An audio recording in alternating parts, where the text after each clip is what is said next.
Olá, bem-vindo ao canal Marmita e Marmitex. Hoje nós temos um programa repleto de informações e análises sobre as principais notícias da semana. Vamos passar aí por notícias nacionais, internacionais. Em um dos blocos nós vamos falar de cultura, trazer para análise o filme Ainda Estou Aqui. E no último bloco nós vamos falar dos avanços da inteligência artificial no Brasil e no mundo. E no final a gente vai abrir espaço para perguntas e opiniões de vocês. Fique com a gente porque o programa hoje está imperdível. Então vamos começar pelas notícias nacionais. A primeira delas que ocorreu nesse último semana foi a sanção, né, pelo presidente Lula da proibição de celulares nas escolas. O que você acha? Eu acho que essa é uma lei importante. Realmente, a questão do uso do celular, apesar de ser uma tecnologia importante para o aprendizado, para a facilidade de obtenção de respostas para matérias, para comunicação entre professores e alunos, o celular ele traz junto, né, com o seu uso, uma série de entretenimentos que pode e devem, né, atrapalhar muito o estudante durante a aula. Sem dúvida, sem dúvida. Então, é uma medida que eu acho que é importante, é uma medida, vamos dizer assim, ela é uma medida pesada, né, porque atualmente não existia nenhuma proibição, o aluno poderia ficar com o celular dentro da sala de aula e acessar aquilo que era possível, né, através da internet, etc. Então, eu creio que para o rendimento escolar, essa é uma notícia importante, apesar de alguma forma, inibir o uso da ferramenta como uma ferramenta de aprendizado, hoje em dia o uso ele mais atrapalha o aluno do que ajuda, né? Então, acho que é uma medida importante e eu estou de acordo com essa proibição. Você imagina, né, o sujeito com o aluno, né? Você imagina, o aluno com o celular na sala de aula, ele vai ficar totalmente disperso, né? Ele vai ficar se comunicando internamente com os colegas, né? Externamente também. E também fica claro que o uso do celular para fins de comunicação com a família, tal, não tem problema nenhum. Tem que haver um certo equilíbrio também, né? Porque, inclusive, foi colocado que nem a utilização no pátio também não vai ser possível, né? Eu acho que é uma medida forte, uma medida restritiva, altamente restritiva, é o primeiro passo, porque o celular ele é um equipamento que ele permite conexões, inúmeras conexões, né? Não é possível você inibir o tipo de conexão que o aluno pode ter. Então, o rendimento escolar ele é muito prejudicado se o aluno está de posse de um aparelho celular durante as aulas. Então, prejudica toda essa questão aí de comunicação com a família, utilização do celular como um instrumento de aprendizado. Então, eu sou a favor. Obviamente, isso tem que ter uma avaliação pedagógica, né? Não é simplesmente uma proibição. E os próprios professores, no decorrer dessa proibição, vão avaliar, vão analisar o que é possível fazer para que essa restrição ela não seja uma imposição apenas que bloqueie, né, a utilização da ferramenta, mas que não prejudique mais o rendimento escolar, como eu tenho certeza que o aparelho na mão dos alunos hoje vem prejudicando esse rendimento. É isso mesmo, concordo. Eu sou absolutamente de acordo. E, embora seja, vamos pensar, é uma medida impopular em relação, principalmente aos alunos, em relação aos professores, evidentemente não. E a utilização do celular como instrumento pedagógico tá liberada, quer dizer, tem que haver, tá liberado e tem que haver, né? Porque é um instrumento que não tem como abrir mão, né? Não só celular, né? Tem os iPads, né? O próprio computador da escola tem que estar disponível para a utilização plena dos alunos, né? Para pesquisa e tudo, né? Agora, o próprio professor pode dar essa liberação, né? Olha, claro. A partir de agora vamos pesquisar isso e aquilo, aqui estão os seus celulares. E, obviamente, cobrar o resultado daquele momento, né? Para que não vire uma liberação do aparelho, para que volte a ser aquilo que está se tentando evitar com essa lei. Perfeito. E a outra notícia que circulou essa semana aí, foi bastante comentada, deu uma série de problemas, de fake news e mentiras, e, enfim. A questão do PIX, né, que o governo tentou regulamentar, de certa forma, aí com os bancos, né, a comunicação entre os bancos e o governo, e o usuário do PIX, ou incluindo o PIX na receita, né, na informação que os bancos devem passar para os bancos. Isso causou uma revolução aí, enfim. Você viu tudo isso, o que você achou dessa movimentação inteira? E depois, né, o governo acabou voltando atrás, cedeu aí a pressão das fake news, e, enfim, e também do efeito, né, que essa medida acabou trazendo, principalmente para a população mais um pequeno comerciante, as pessoas aí que, né, enfim, pessoas que utilizam o Pix hoje até como meio de sobrevivência, né, porque boa maioria está na informalidade e tudo mais. Uhum. Isso acabou causando uma enorme confusão, e eles voltaram atrás. Como é que você acompanhou isso tudo, mano? Infelizmente, isso aí, essa determinação, né, essa regulamentação do governo foi utilizado principalmente pela oposição, pela extrema-direita, né, como um fator de produção em massa de notícias falsas. Só que, assim, a notícia falsa, né, a chamada fake news, ela já se tornou um instrumento comum no nosso país. Infelizmente, com o advento das redes sociais, amplificou-se demais o alcance dessas notícias falsas. E, em específico, essa questão do Pix, ela tomou uma proporção que ninguém imaginava, né? A questão das notícias falsas a respeito do Pix alcançou todo mundo, gerou temor, foi praticamente um terrorismo virtual baseado em notícias falsas, né? Não existe nenhuma taxação, não existe nenhuma taxação sobre o Pix foi criada, né, com essa medida, apenas foi normatizada uma forma de monitoramento pela Receita Federal, né, das transações via Pix, transações essas que já são monitoradas com as instituições bancárias de maior relevância. O que a medida trazia era incluir dentro dessa normatização as instituições bancárias de menor porte, essas chamadas fintechs. Só que isso, como eu disse no início, gerou como uma matéria-prima para a criação de notícias falsas e amedrontou a população de uma certa forma, onde se achavam que existiria um imposto automático sobre o Pix. Não bastasse tudo isso, o governo ele voltou atrás da medida, o que, na minha opinião, foi um erro pior ainda do que a normatização sem uma comunicação prévia, sem uma comunicação assertiva. Sem um debate. Exatamente, porque se mostrou que o governo ou é refém das redes sociais, o que não é admissível, né? Se essa normatização é uma normatização que faz sentido, que busca combater a sonegação, etc., e busca beneficiar o cidadão que cumpre as suas obrigações regularmente, então essa volta atrás mostrou que o governo está refém do resultado das redes sociais, o que não é bom para isso.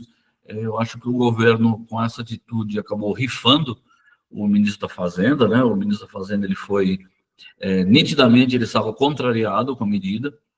Então, o governo deveria ir adiante com a medida.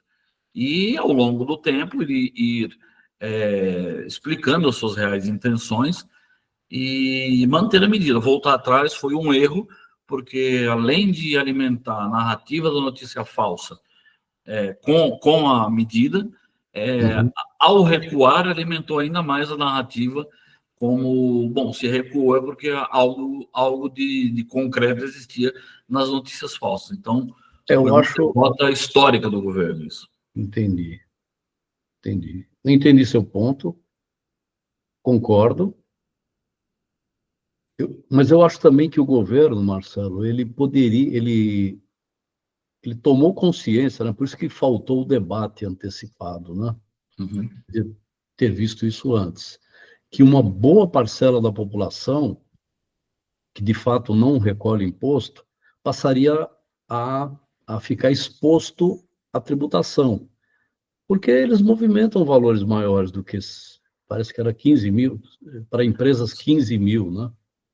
Pessoas físicas 5 mil e empresas 15. É fato que eles movimentam valores maiores de 15 mil e que eles sofreriam algum tipo de chamado aí da Receita Federal para poder, né, prestar contas daquilo que hoje eles não prestam nada, né? Então, de fato, poderia, né, se tivesse havido um debate amplo, olha, facilmente teria percebido que a medida iria atingir também as pessoas que estão aí trabalhando, tentando ter o ganha-ganha normal da vida aí, enfim, que não declaram nada. Isso aí é muito evidente, né? Não declaram, não tem nem ideia. Elas fazem lá o ganho delas e continuam. Como também tem os grandes sonegadores, tem de tudo.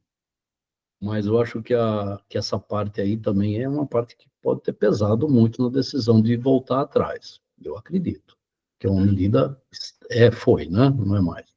Uma medida extremamente impopular, né? Fora a questão da fake news, que você explicou muito bem, aí foi uma loucura, né? E o recuo, de certa forma, também dá uma conotação não de refém, mas eu acho que você tem razão, acho que é como se você tivesse refém das notícias que são falsas, mas que você não consegue desmentir rapidamente, enfim, é horrível. Então, até aproveitando aí a continuação, esse é o nosso próximo tema, né, sobre as notícias da semana, que é a questão da regulamentação das redes sociais. Sim. Também ficou em pauta aí a semana inteira, enfim, foi um assunto bastante comentado, debatido pela imprensa, enfim, por todo mundo. Você tem uma ideia formada sobre essa questão? Como não atingir a questão da liberdade de expressão? É uma linha muito tênue, né, entre essa questão de liberdade de expressão, né, e a regulamentação das redes sociais. O que não, na minha opinião, o que não pode existir é esse vale tudo das redes sociais, né? Essa nova determinação do grupo Meta, né, que controla aí o Facebook, o Instagram e o WhatsApp, né, de que vai retirar as agências de checagem, né? Isso aí é um retrocesso, né? Porque as agências de checagem, as notícias falsas, elas colocam uma marcação, né, de que aquela notícia é falsa. Não que isso tenha... Eu não vejo que essa demarcação da notícia como falsa tem um efeito muito grande em quem pratica, né, a disseminação das notícias falsas, mas ela, pelo menos, ela coloca uma marcação ali para quem está lendo. A retirada dessas agências de checagem, né, de notícias falsas, eu enxergo como um retrocesso, porque isso faz com que a notícia falsa ela não seja inibida pela própria plataforma, e é impossível que o Poder Judiciário dê conta de todas as notícias falsas que vão aparecer nas redes a partir de tanto. A Meta já declarou que essa medida ela começa nos Estados Unidos, né, nos outros países, mas evidentemente essa deve ser uma prática que deve se espalhar para todos os países em que as plataformas, desculpa, as plataformas operam, né? Então, é um retrocesso no controle, né, das notícias falsas, e a gente vai ter, isso aí fatalmente vai virar um convite à disseminação de notícias falsas e de também discursos de ódio, discursos de discriminação, onde, repito, o Poder Judiciário não vai dar conta de inibir tudo isso, e uma vez que o Poder Judiciário entrar nessa esfera, aí você cria também, né, meu ver, mais uma celeuma com a população. Então, se tudo for judicializado, cria-se essa narrativa, né, reforça-se essa narrativa de que há uma ditadura do Poder Judiciário, etc. Então, essa questão da regulamentação das redes sociais é algo que o nosso legislativo deveria discutir, né? Deixou de lado a matéria que já estava pautada para ser discutida, mas deveria voltar a ser discutida, mas eu não vejo nenhuma disposição do nosso Poder Legislativo em discutir essa matéria, o que é muito importante. E vai favorecer e muito esses grupos aí que já estão agindo há muito tempo nesse sentido, né? Exatamente. A polêmica da polêmica, né? Uma coisa muito, muito louca, né? A notícia falsa hoje ela se dissemina a notícia falsa hoje ela se dissemina em uma velocidade que é praticamente incontrolável. Incontrolável. E o desmentido ele não tem a mesma velocidade. E mesmo assim, um desmentido de uma notícia, ele não tem efeito. Praticamente não tem efeito. Ninguém quer saber desmentido. Exato. Deveria. Então, é um desafio que a sociedade vai ter que enfrentar. Exatamente. É um desafio que está sendo posto aí. E não é fácil achar uma solução assim que seja equilibrada, né? Até porque os donos aí das redes sociais, eles pensam, visam lucro, visam quanto mais polêmica, mais engajamento, mais gente vendendo seus produtos ali e pagando pelo espaço, né, que está sendo frequentado por milhões de pessoas, e gera lucro para essas empresas essas big techs aí, que são as redes sociais que estão aí. Exato. Então, é muito difícil. Tem interesse econômico, interesse político, né, por trás. Sim. Você tem, enfim, toda a sociedade sofrendo com essa realidade, é uma realidade, né? As redes sociais estão aí, existem, todo mundo tem acesso, você não pode mexer nisso aí. Meio parecido aí com a questão do Pix, você não pode mexer, né? Se você falar alguma coisa que vai proibir, vai regulamentar, a questão vira outra polêmica, talvez até maior. São milhões de usuários. Outra coisa também que deve, só para terminar, outra coisa que deve ser levada em consideração também tudo bem, vamos regulamentar, mas quem vai ser o juiz dessa regulamentação? Né? Quem vai dizer o que é certo, o que é errado, o que é bom, o que é ruim? Também vamos dizer, esse juiz, esse árbitro, também não vai ter um determinado interesse ali embutido, isso passa, isso não passa, quer dizer, não é uma questão simples, é uma questão muito difícil. O único juiz legítimo para essa causa seria uma legislação específica que o nosso Congresso está se recusando a discutir. E uma lei, né? Uma lei que todo mundo tem que cumprir, acabou. Quer dizer, foi aprovado pelo Congresso, que é representado pelo povo, logo foi teoricamente representado pelo povo. Então, se o Congresso regulamenta isso através de lei, aí tem que discutir, né? Tem que cumprir. O único juiz legítimo seria a criação de uma lei específica, debatida, com audiências públicas, aprovada e colocada em vigor. Mas enquanto não se discutir isso, tudo vai ficar aí nessa questão aí mais subjetiva, né? O judiciário vai ter que intervir E toda vez que o judiciário intervém, cresce ainda mais essa questão aí do contragosto, né, de determinados grupos que acabam alimentando essa narrativa de ditadura, de censura, etc. Então, é um desafio que o nosso Congresso está se esquivando de debater. De debater. É isso aí. Então, agora vamos passar para as notícias internacionais. Sim, Tá? vamos lá. Rapidamente aí, acho que já estamos passando um pouco do tempo, mas o assunto é muito polêmico mesmo, É merece verdade. um debate até maior do que esse, né? Então, eu espero até que o pessoal aí interaja com a gente, faça perguntas, coloque as suas opiniões, coisas que a gente acabou deixando de falar aqui, ou falou sem que você não concorda, enfim.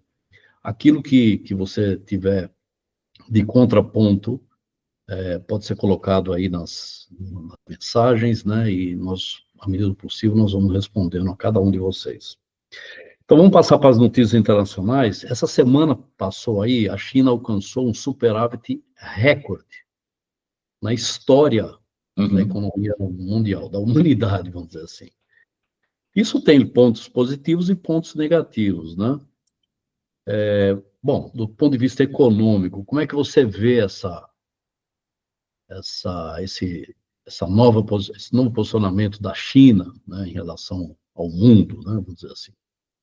A China, a partir da abertura comercial lá nos anos 70, né? Agora vai me falhar aqui a cronologia, né? Quando pesquisa depois. Quando Mao Tse Tung abriu, né? Disse: tragam suas fábricas para cá. Então a China ela iniciou a sua industrialização, abrigou diversas fábricas no mundo inteiro. Hoje todas as grandes empresas do mundo têm suas fábricas na China. A Apple, que é um símbolo norte-americano, tem suas fábricas na China. A própria Tesla, ela monta os veículos nos Estados Unidos, mas as peças são todas produzidas na China. Então, a China, hoje, ela abriga praticamente a fabricação de todos os produtos do mundo. Então, é um país que está se tornando uma grande potência econômica já há alguns anos. Rapidamente ultrapassou outras grandes potências econômicas, principalmente os países europeus, né? Hoje a China é o segundo país com maior PIB do mundo. E o impacto desse superávit recorde é que a China ela está inundando o mundo com seus produtos e, ao mesmo tempo, está desindustrializando o mundo. É um país...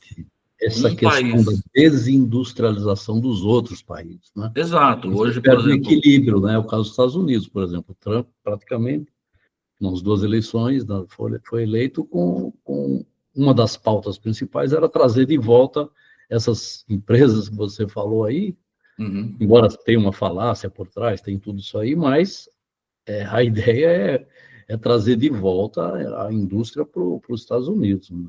A ideia principal, vamos dizer assim, uma das pautas da eleição do Trump trazia exatamente essa ideia de trazer as empresas para dentro, de volta, vamos dizer assim, para os Estados Unidos. Hoje os Estados Unidos, você deu o exemplo dos Estados Unidos, hoje o cinturão, que era o antigo cinturão do aço, né, da indústria da automobilística, hoje é chamado ali do cinturão da ferrugem, porque são indústrias que entraram em decadência e foram transferidas para a China. O Brasil também é um país que sofreu muito com a desindustrialização. Hoje, o nosso PIB, 70% do PIB brasileiro, é baseado na venda de serviços. Então, o serviço digamos, 70% prestação de serviço, ali uns 15% agro e por volta de 15% a indústria. Então, quando a gente fala em agro e serviço, são duas atividades econômicas com pouco valor agregado. Então, quando exportamos soja ou produtos agrícolas em geral, minério, etc., são atividades altamente mecanizadas, elas não geram emprego dentro do país e acabam indo para a China ou para outros países que vão industrializar toda essa matéria-prima e sim agregar valor dentro do seu país. Então, essa desindustrialização é o que está gerando esse desequilíbrio mundial e concentrando tudo na China, né? Está Agora, muito concentrado, né? Então, o superávit exato. da balança comercial é exatamente isso, né? Você ter muito mais receita, né? Muito mais exportação, né? Um país conseguir vender mais do que ele compra dos outros países para fazer aqueles mesmos produtos. Então, esse superávit ele foi assim explosivo, Não né? só isso, né? Da Porque balança comercial, né? Quer dizer, ele foi explosivo. O maior aí. o indicador balança comercial ele é um indicador que ele é enganoso, né?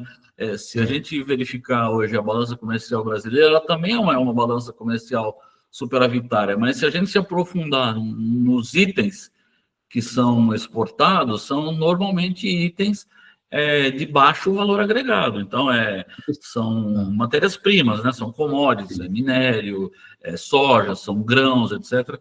E a pauta de importação, por outro lado, são produtos manufaturados, são que acaba no total o Brasil sendo superavitário, mas o valor agregado daquilo que a gente exporta é muito baixo em relação àquilo que importa. Isso Também com é um esse desequilíbrio. superávit estrondoso da China, né? Ela acaba tendo mais divisas e, consequentemente, mais possibilidade de fazer investimento em outros países. Então, de certa Exatamente. forma, o domínio econômico, né, pela força do capital, vamos dizer assim, ele acaba desequilibrando aí geopoliticamente toda uma região e assim por diante. E isso já está ocorrendo. Isso, quer dizer, isso já é fato, né? Um dos grandes donos da dívida externa americana são os chineses. Então, olha isso. A China hoje E para o Brasil, Marcelo, você acha que tem algum impacto, né? Quer dizer, tem, né? A própria desindustrialização acontece, porque todo mundo compra produto importado da China, né? Se Eu você não vejo compra da nenhum China, você não impacto. produz aqui. Se você não produz aqui, você não tem indústria, você não tem emprego, enfim. Eu Você não vejo acaba. nenhum impacto adicional ao que já ocorreu.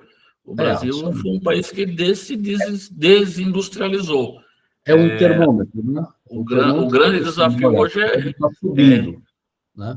o grande desafio hoje é retornar ao passado, onde nós tínhamos uma indústria pujante. Hoje o nosso grande consumidor de produtos manufaturados é a Argentina, que vive uma dificuldade eterna e sem precedentes, né? Então, assim, eu não vejo essa questão chinesa, eu não vejo nenhum impacto adicional ao Brasil, mas pode ser um bloqueio ao nosso retorno à industrialização, porque Está se a China demonstrando que estiver vendendo produtos manufaturados no mundo inteiro, é menos mercado para outros países concorrerem. E isso sem entrar também no detalhe aí da questão do custo chinês, né? Que é aí você muito vai para mais baixo. outro debate ainda, né? Exato. Que precisa ser bastante aprofundado também. Mudando um pouquinho agora, Marcelo, outra questão Sim. internacional é a questão da Palestina, né?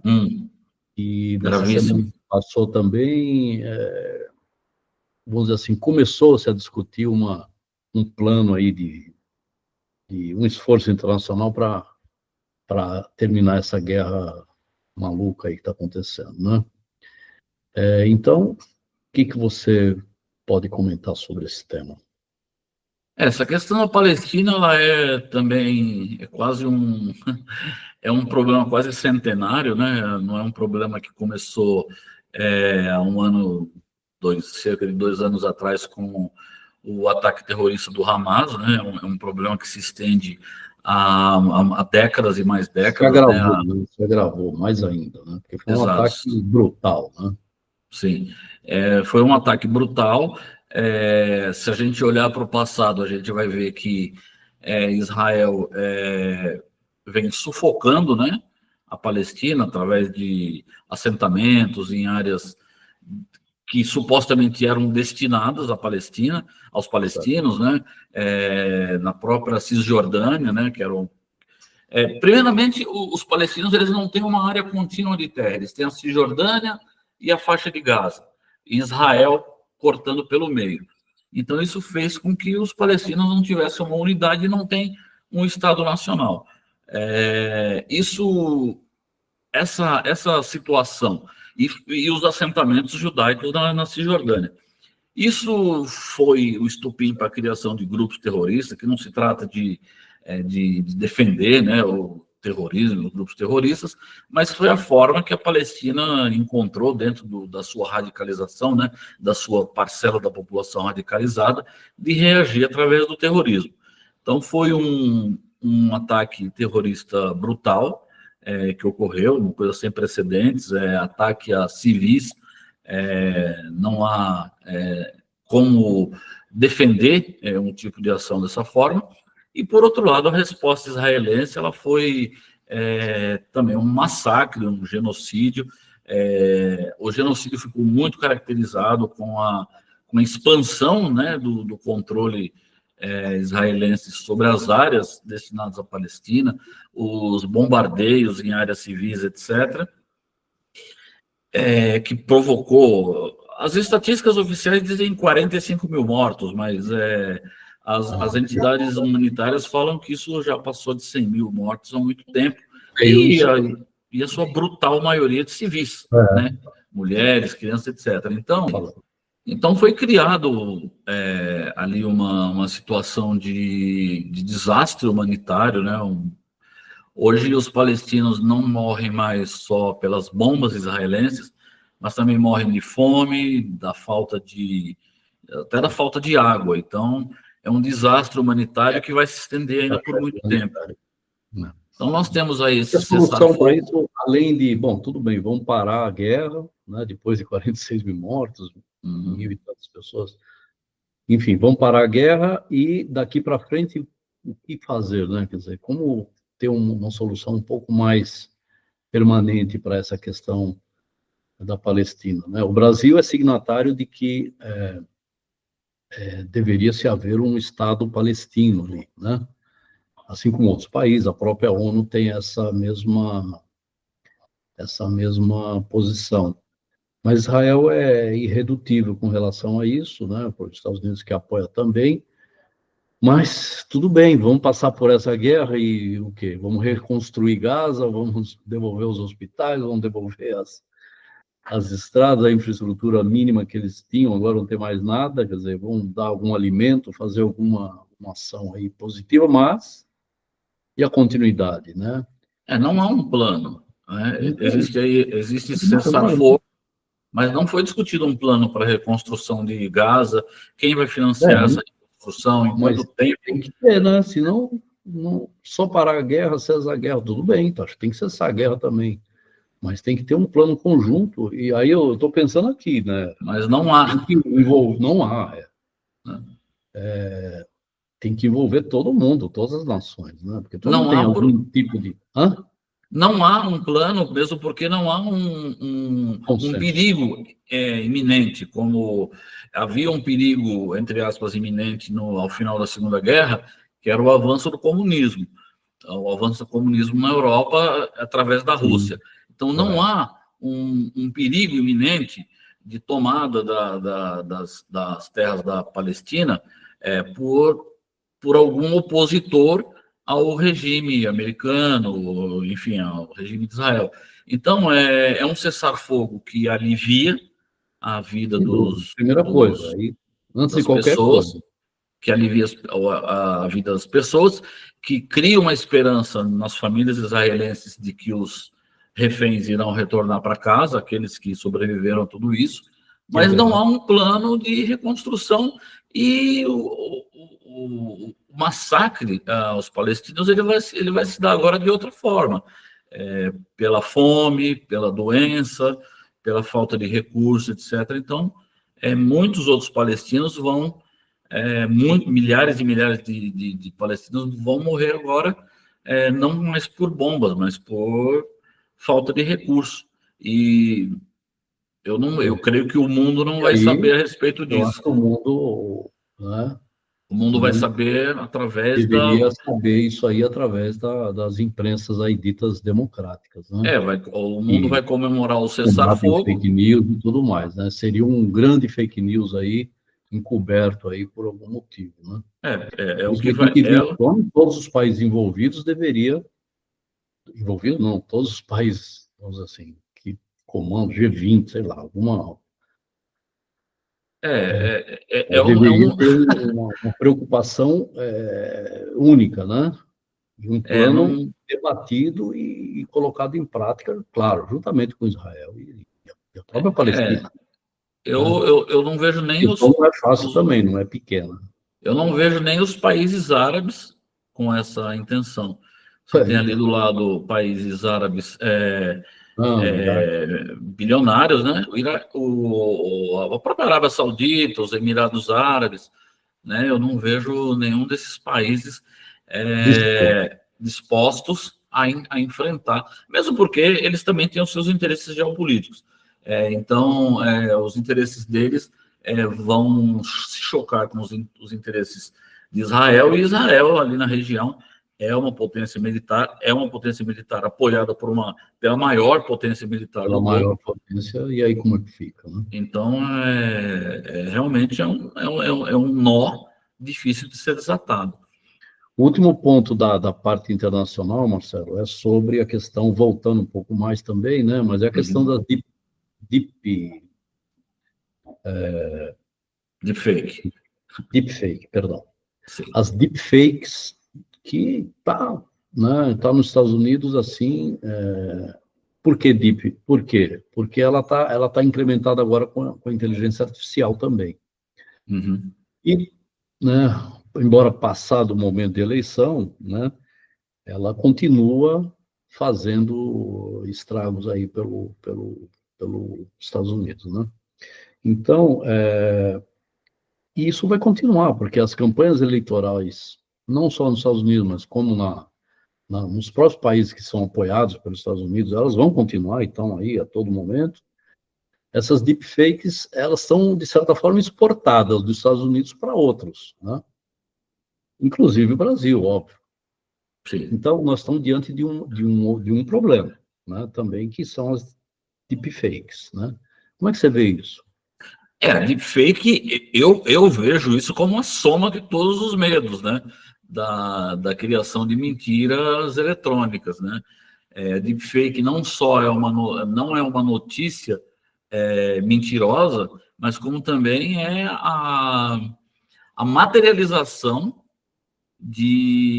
da mentira através da boca de uma pessoa. Então, se a gente voltar um pouquinho atrás, na campanha de 2018, nós tivemos uma estreia aqui no Brasil. As pessoas não lembram muito, mas a estreia da deepfake na eleição, assim, pelo menos que chamou mais atenção, foi aquele vídeo do surubão do Dória, né? Fizeram um vídeo onde colocaram ali no meio enfim, uma suruba mesmo, né? Colocaram a cabeça do Dória e ali, né, parecia que ele estava ali no meio daquelas pessoas. E isso em meio a uma eleição estadual, onde ele era o candidato a governador do estado de São Paulo.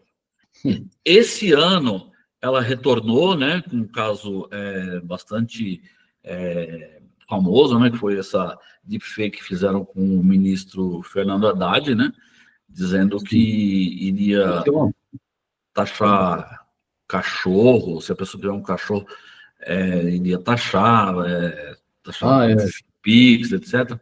Inclusive uma deepfake que foi distribuída, né, foi replicada aí pelo ex-ministro do governo Bolsonaro, Osmar Terra, né, que foi uma figura bastante conhecida aí pelo negacionismo, né, um médico, né, que era negacionista em relação à Covid e que espalhou uma fake news baseada em deepfake. A deepfake é perigosíssima, apesar dela deixar rastros, né? Ela deixa rastros, uma análise um pouco mais aprofundada detectada a deepfake, mas Na população em geral, um vídeo desse, ele passa como verdade muito facilmente. Muito facilmente. Então, dentro das fake news, a deepfake é a soma de todos os medos. E, de novo, não há uma legislação específica em canto nenhum que regule isso, que tenha tipificação criminal para quem produz, etc. Então, é a inteligência artificial trabalhando a favor do mal, né? Exatamente. Quer dizer, ela está turbinada agora. Fake news acaba de ser turbinada e se transforma em deepfakes. Deepfake. É algo como eu estou conversando com você aqui, falando alguém pode vir e manipular com a minha própria voz, que eu estou falando B, né? E para você desmentir isso? A sua própria voz. Exatamente. É gravíssimo, né? É gravíssimo. Vamos amenizar um pouco a questão aí, o nosso programa, né? Até agora pesou um pouco. Política, economia, não dá para viver sem isso, mas vamos mudar um pouco para a cultura, né, que é o nosso bloco número 3. E vamos falar hoje, Marcelo, sobre o filme Ainda Estou Aqui. Você assistiu o filme? Assisti o filme. Essa semana eu assisti o filme. O filme, ele, do meu ponto de vista, ele foi um filme que ele mexeu com várias emoções, né? Ao assistir o filme, eu tive várias nuances de emoção ao assistir. Então, ele é um filme que ele começa gerando um certo conforto, né? Que ele começa ali, ele retrata a vida de uma família que morava de frente à praia, em 1970. Então, bem intimista, né? Então você sente um conforto de uma época que é saudosa. Não volta mais, né? Uma época que a gente viveu, né?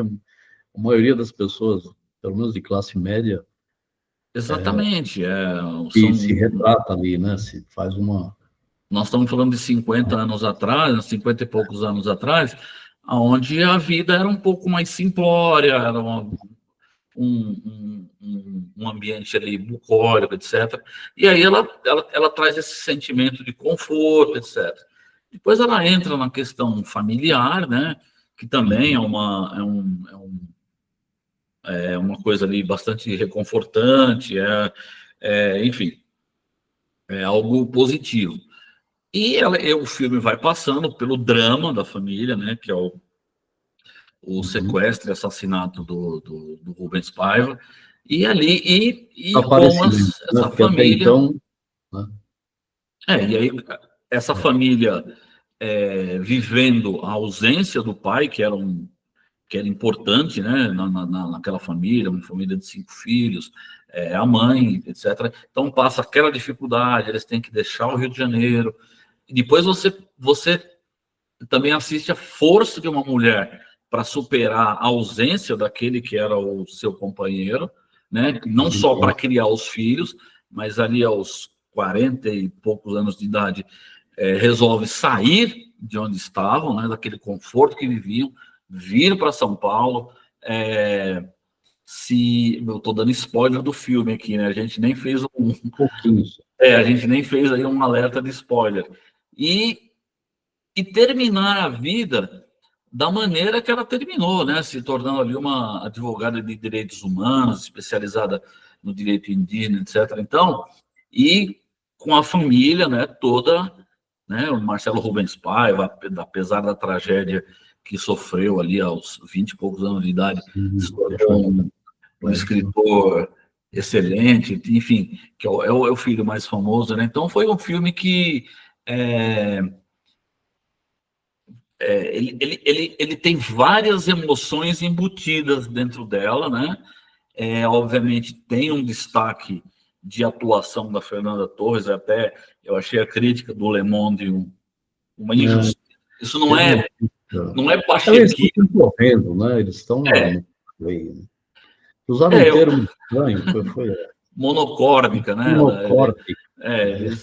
Não tem nada disso, quer dizer, o contrário, né? Eles classificaram a Fernanda Torres de monocórdica. O contrário do que ela foi, ela transitou por todas essas emoções que você falou aí, Exato. de uma forma magnífica, poxa, sendo, sabe, Exatamente.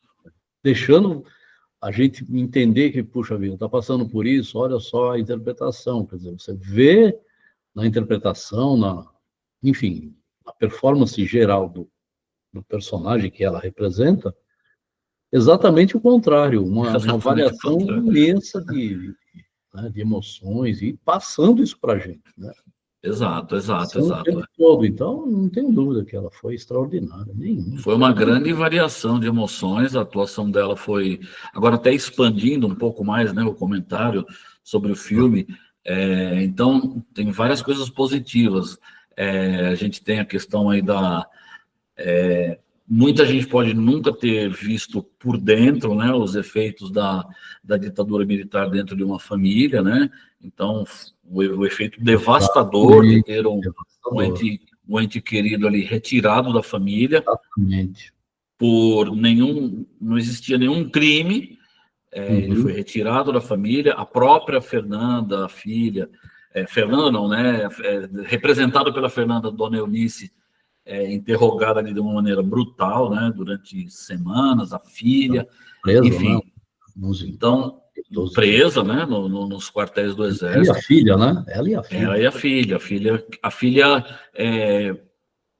que não é a filha mais velha, porque a filha mais velha estava fora do país, Lá mas fora, né? a filha que vinha em seguida. Então, essa questão histórica, né? Então, tem uma questão da emoção de quem assistiu, tem essa questão de uma revisão histórica, não revisão, mas uma narrativa da história que o Brasil viveu e do efeito prático dentro de uma família, né? Dos horrores da ditadura. E aí a gente passando para a parte artística, cultural, uma atuação assim primordial, né, da Fernanda Torres ali. De novo, eu entendo que a partir dessa questão aí do Globo de Ouro, a gente eu principalmente comecei a entender melhor como funciona essa coisa da indústria, né, da indústria cinematográfica. Então, todos esses prêmios, todas essas indicações, eles são resultado de lobby, de um lobby mesmo, né? Claro, o lobby Então, que ela fez também muito bem feito. que ela Que é fez e também um está mérito, né? fazendo, né?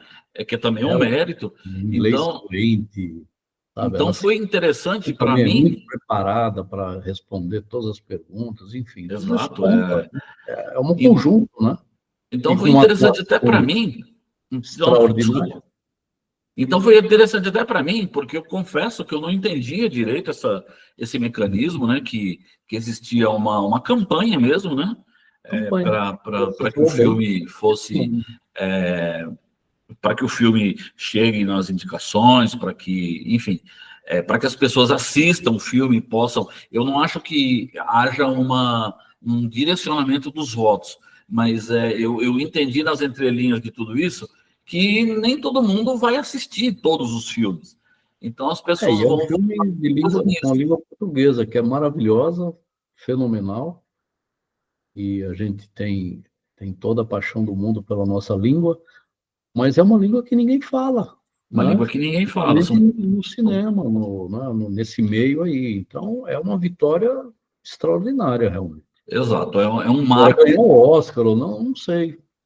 É importante também, claro, para É nós. É o primeiro, seria importantíssimo. o primeiro, né? É importantíssimo, Seria o lógico. primeiro, seria o primeiro. Não seria a Mas primeira não, eu indicação. acho que não é um divisor de águas. Não ganhou o Oscar, o filme é uma porcaria. Não, não é assim, né? Esse é um Se ele tivesse ponto. ganhado o Globo de Ouro, eu ia continuar achando que o filme foi bom, foi ótimo. E que a Exato, representação dela foi esse é um maravilhosa. ponto que eu acho que o Brasil também peca em aproveitar certas ondas, né? Resultado, né? Quer resultado. Não, mas é que peca em aproveitar certas ondas. Eu diria que a única onda que eu vi o Brasil aproveitar, de fato, foi a onda do voleibol. O voleibol ele apareceu num determinado ponto e ele se tornou, durante décadas, uma potência nacional. Hoje está um pouco caído, mas o voleibol, o Brasil, ele é respeitado nessa Mudou de matéria. patamar, né? Como o cinema argentino mudou de Mudou patamar, de patamar. Então, o cinema irlandês, é inconcebível que o iraniano, cinema cinema iraniano também argentino e mudou. iraniano seja mais forte que o cinema brasileiro. Isso Mas eles, em inconcebível. determinado momento, eles mudaram de patamar. Quem sabe agora ele está mudando também. Exato, então, está na hora de aproveitar essa onda, né? Aproveitar, Como aproveitar positivamente. porque a indústria cinematográfica ela é entretenimento, mas ela é business também. Ela Claro. gera emprego, ela gera divisas, ela espalha a cultura ao redor do mundo, ela torna um país conhecido, enfim. Então, Uhum. a gente tem que parar. Hoje é muito difícil falar isso, né? Mas tanto o público quanto o artista tem que amenizar um pouco essa questão, essa questão política, porque isso tira metade do potencial do nosso cinema através do, da rejeição, inclusive interna. Hoje, se É, você acompanhar um debate na internet, metade do público quer que não perca, ganhe nada, também não. porque a Porque Fernanda levou Torres, para o lado ela político, né? Lado da exato, a Fernanda Torres, ela se posicionou polarização. politicamente, ela posou com o Lula, com a Janja. Então, assim, eu acho que precisa de uma conscientização do público e uma conscientização da classe artística também, que é importante o posicionamento político, mas o cinema não pode ser um instrumento de luta política. Ou a gente vai viver nesse quase, sempre, né? Uhum. Você acaba caindo em armadilhas aí, né? Se bem que a arte também, Fatalmente. ao longo da história, né, sempre teve do lado da luta mais popular, né? Sempre. Quer dizer, Mas eu nunca um vi uma momento, contesta. talvez, na como é que chama ali, na Itália, né? Não é romantismo, cara. Como é o nome? Esqueci o nome. Iluminismo na Itália. Iluminismo. Talvez um dado momento ali no iluminismo, né? Você tinha lá o apoio mais da elite, o apoio mais dos poderes que tomavam conta na época, né? Talvez nessa época aí, mas de certa forma o artista ele sempre traz uma questão mais popular, né, para o debate, enfim, para tentar trazer. E no caso desse filme ele trouxe um fato, né? Um fato que, por um lado, esse tinha interesse era esconder, era não falar, isso não existiu, ou sei lá, deixar a coisa um pouco por debaixo do pano aí. Mas com essa exposição que houve, ela acaba trazendo à tona, né, o poder, né, o peso que o Estado tem quando quer, de qualquer lado, tá, tanto da direita quanto da esquerda, de repressão, né, de tornar a vida impossível das pessoas, né, enfim. E através da arte aí, do cinema, né, de uma coisa, cinema, qualquer tipo de manifestação artística, aí você pode, de uma forma, aí eu concordo 100% com você, de uma forma sutil, mas escancarada aos olhos de quem está na luta política, de que é possível sim fazer política, lutar, né, através da arte, né, enfim, é possível. Eu não digo nem que o cinema ele não deva tocar em fatos históricos e que politicamente ele vá para um lado e não para o Uhum. outro. O que me preocupa é o uso como Como um álibi, ou como isso, como instrumento político. Aí não, concordo 100% com você, né? Então, a Fernanda Torres, ela até E sutilmente, ela fazer o que demonstra é o lado arte. dela. Eu vou te dar um exemplo. O último Ah, filme que teve uma repercussão bastante interessante internacionalmente, filme brasileiro, né? Teve uma repercussão interessante, foi o Bacurau, que era com a Sônia Braga. sim, Então, ele era um exatamente. filme que ele estava É demais. tendo uma repercussão interessante, porém, de novo, não quero aqui pautar Claro. a vida de ninguém e aí de que artista não deve ter posicionamento político. mas os artistas, os atores, etc., em festivais internacionais, levantaram placas dizendo que o Brasil está sob um golpe de Estado. Então, isso, sem entrar no mérito se foi golpe, se não foi golpe, houve um posicionamento político ali muito exacerbado, que prejudicou o filme internamente. Instrumentalizou, né?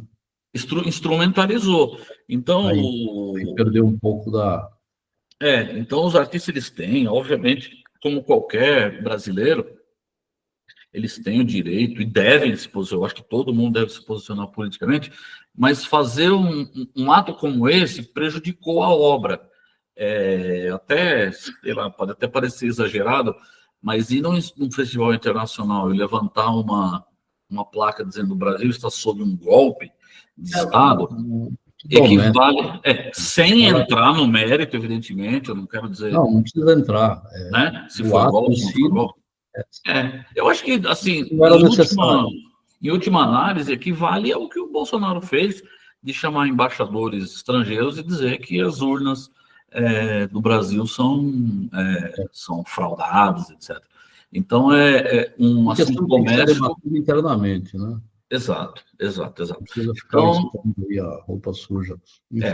Então, mas assim, isso também, eu não quero dizer que coloca nenhuma mancha na atuação da Fernanda Torres, do papel que ela está prestando no exterior a favor do cinema nacional, a favor da arte brasileira, a favor da cultura brasileira. Ela tem uma posição interna que ela declara e está tudo certo, e no exterior ela está fazendo um papel assim, sem reparos, né? Sem reparos na atuação que ela tá fazendo em favor do cinema nacional. Isso, para mim, também é uma justiça histórica pela Fernanda Montenegro, né? Que eu até brinquei com você que os 13 minutos que ela participou do filme Ainda Estou Aqui, sem falar uma palavra, né? Muito bom. A atuação dela não foi superada por ninguém no filme. Muito bom. Dos 13 minutos, sem falar que ela participou. E valeria entrar, ou melhor, sair e pagar de novo o ingresso. Só por causa dessa atuação final da... Não, é um negócio assim que é inexplicável. É inexplicável o que ela fez ali. É uma coisa assim que... Não, as duas, né? Parabéns, as duas, mas, enfim, é rainha e princesa, né? É uma família, né? E lembrando do pai, né? Que infelizmente já foi há bastante tempo, mas era um ator fabuloso também. Também artista. E também mudaram, né? Parece que mudaram do Rio para São Paulo, ou foi vice-versa? Não, foi do Rio para São Paulo também.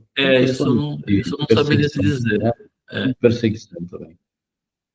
Eu até uma vez... Eu ficar aqui 2 horas falando sobre esse filme aí, que foi muito bom. Exato.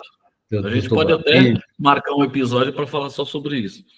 Claro, por que não? Aprofundar bem, né? Trazer o público aí. Vamos ver se a gente belisca o Oscar. Vamos ver se a gente belisca o Oscar e a gente traz esse tema de novo. Aí vai dar um pano para mão, gente.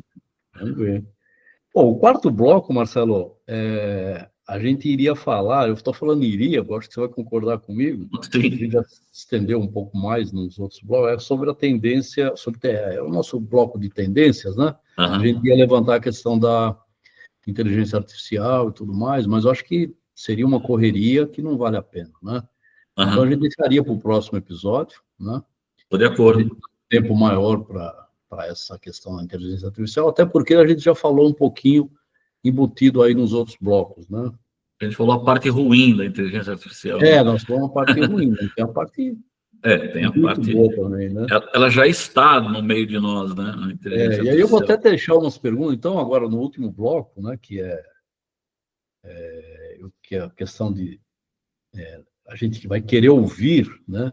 As perguntas que vocês aí que chegaram até aqui no vídeo, ou pularam e estão aqui nesse momento, se vocês chegaram até aqui, vocês podem fazer perguntas para nós, tá? Deixar algumas perguntas. Eu até dei umas ideias aí, e a gente responde tudo no próximo programa, né? Então, vou deixar algumas perguntas para vocês também podem fazer perguntas para nós, né? Por exemplo, eu vou deixar aqui, ó, 1, 2, 3, 4, 5 perguntinhas para que vocês escolham uma, quem quiser pode falar sobre todas também. O que vocês acham, primeira delas, né? O que vocês acham do trabalho remoto? Ele veio para ficar ou é apenas uma solução temporária? É uma coisa que a gente pode discutir depois do tema lá na frente. Quero que vocês respondam também, se possível, se vocês concordam com a proibição do uso de celulares em sala de aula. Essa medida ajuda ou prejudica a educação? A gente já falou aqui alguma coisa. Você tem aí a chance, se quiser, de responder para a gente, né?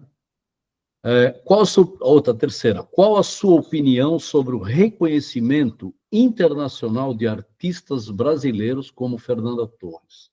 Qual a sua opinião? Né? Esse reconhecimento que eu e o Marcelo estamos falando, é nossa opinião, tá certo? Mas você acha que isso é importante, esse reconhecimento, né? Dos nossos artistas aí, né? Da forma como aconteceu, né? Esse reconhecimento internacional? Responde para nós. Então, a quarta e última pergunta: o que vocês acham da redução da jornada de trabalho? Um assunto que foi debatido há um tempo atrás, mas acho que tem que retomar, né? Essa é uma pauta bastante de esquerda, né? E que deveria estar no programa aí né, do governo que se diz de esquerda. Mas, a gente não está vendo muito isso aí, não. Mas a gente vai colocar aqui no nosso programa, né? O que vocês acham da redução da jornada de trabalho? Né? Vamos debater sobre isso, né? Compartilhe as opiniões de vocês aí. Então é isso, Marcelo. Quer dar o seu tchau aí? É uma satisfação imensa estar de volta aqui, né? Com o episódio 6 do Marmita e Marmitex, né? A gente tem planos para agregar mais pessoas aí nos próximos episódios, né? Para tornar a nossa discussão ainda mais plural, né? Claro. Então, aguardar aí que as pessoas interajam, etc., e fazer disso aqui um grande fórum de debate aí de assuntos que são importantes aí para toda a sociedade. Exatamente. E trazer, né, as pessoas, os amigos, as pessoas que queiram participar, que sintam a vontade em participar num programa igual a esse, né, que eu acho que é o futuro da comunicação, né? Antes, eu costumo falar, antes você se reunia em casa, fazia um churrasco, enfim, ou um bar com amigos, uma roda de amigos, de amigas, pessoal do trabalho, né? E eu me refiro bem mais à questão do churrasco, onde você colocava a sua opinião, falava algumas coisas, as pessoas te conheciam, te ouviam. Hoje não, hoje as pessoas se reúnem, cada um com o celular na mão, né? Que a gente fala com a melancia, olhando ali para o celular. Certamente não vão estar olhando para o nosso programa, vão estar olhando para outras coisas, mas é um formato, é um modo, né, que a gente pode caracterizar aí como de comunicação entre os amigos, as pessoas que a gente conhece, os familiares, enfim. E trazer o pessoal junto de novo, né, ter essa interação, é muito legal, muito bacana mesmo. Eu achei que foi um ótimo programa, parabéns pelos seus pontos aí, achei bastante positivo, bem legal mesmo. Vou pedir para o pessoal não deixar de seguir a gente nas redes sociais, nós estamos no Instagram, estamos no Facebook, enfim, no próprio, como chama, aquele Spotify. Se você quiser só ouvir, estou lá no trânsito, não sei, quer só ouvir, né? Ou então, não quer ver imagem nenhuma, você pode usar o áudio, né? E usar o áudio para nos ouvir, né? Seria uma boa também. Então, não esquece de deixar o like, né? Responda as perguntas e nós vamos deixar essas mesmas perguntas na descrição do programa para vocês poderem interagir com a gente, tá? E na medida do possível a gente responde também as perguntas que vocês fizerem para nós durante a semana, tá bom? Perfeito. Perfeito, Marcelo, valeu. Valeu, obrigado. Um abraço aí, obrigado aí pela disposição e tamo junto. É isso aí. Tchau, tchau.